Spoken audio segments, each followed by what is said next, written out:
So, no one gets to the top without going to the bottom first, right?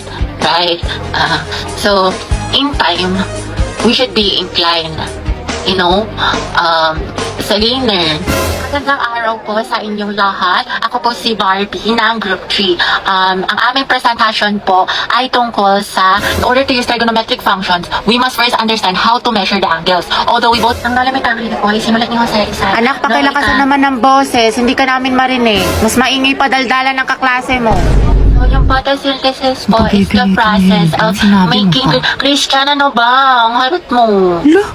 Sa binigay kong definition, magbigay kayo ng halimbawa ng plants na kaya makasurvive sa desert. May premise sa akin na makakasagot. Ay, wow. Ako, Riza. O, ikaw, Christine. Cactus. Tama. O, ito, one. Uy, gagi. Totoo ba to?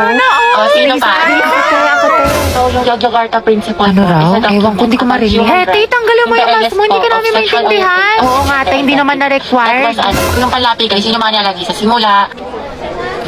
Sa gitna. mga Lucas, salita. umayos Para kayo, magbigay zero ka. kita. Ma'am, nagpapatungo kasi. Boys at the back. And that would be all po. Do you have other questions pa po? Ako meron. Yes, ano yun? Gusto ko si Nicole yung sasagot. Okay na kayo sa mga parting na send ko? Oo, te, okay Yes, na. Ready na lang nga tayo na kasi next. Kaya natin to. Group 5, sino leader Ma'am? nyo? Bukas na lang yung report nyo ha, wala na tayong time. Pinagpulatan ko to eh.